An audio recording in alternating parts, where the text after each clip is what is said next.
Halo guys, kalian tahu nggak?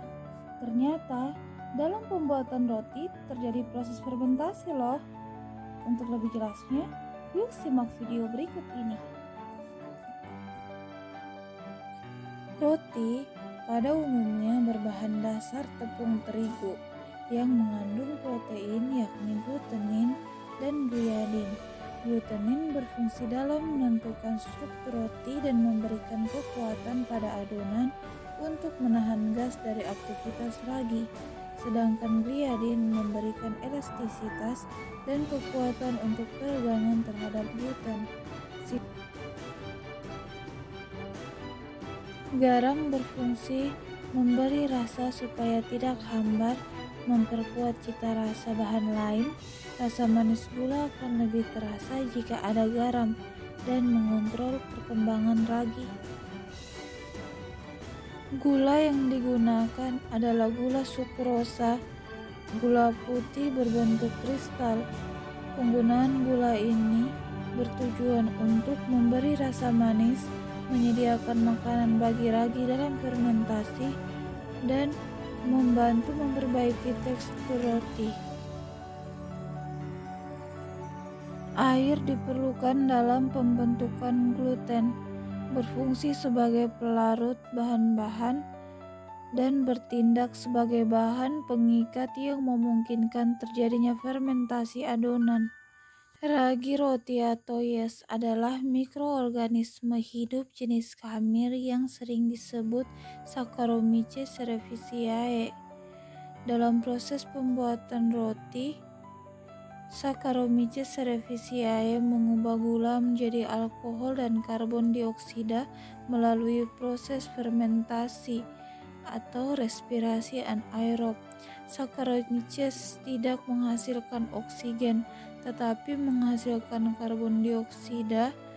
Gas karbon dioksida yang terbentuk menyebabkan adonan roti mengembang, dan alkohol berkontribusi dalam membentuk aroma roti.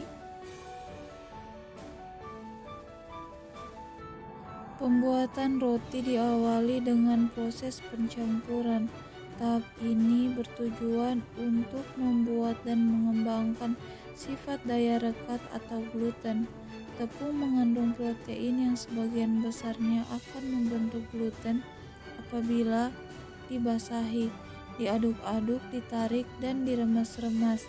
Gluten inilah yang akan bertanggung jawab menahan gas karbon dioksida. Tahapan selanjutnya adalah proses fermentasi.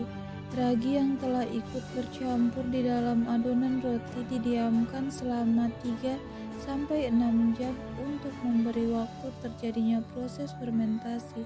Selama proses fermentasi, enzim pada ragi akan bereaksi dengan pati dan gula untuk menghasilkan gas karbon dioksida. Gas karbon dioksida yang terbentuk akan menyebabkan adonan roti menjadi mengembang sehingga adonan menjadi lebih ringan dan lebih besar.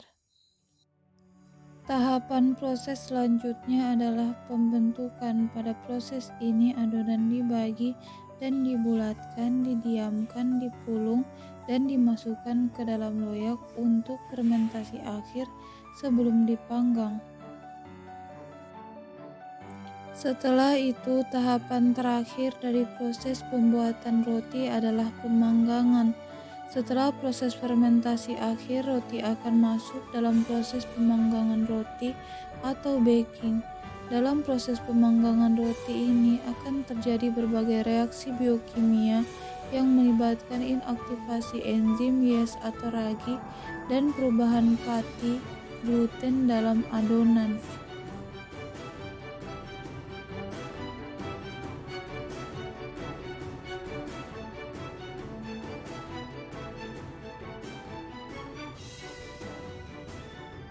Nah, gimana guys? Menarik bukan?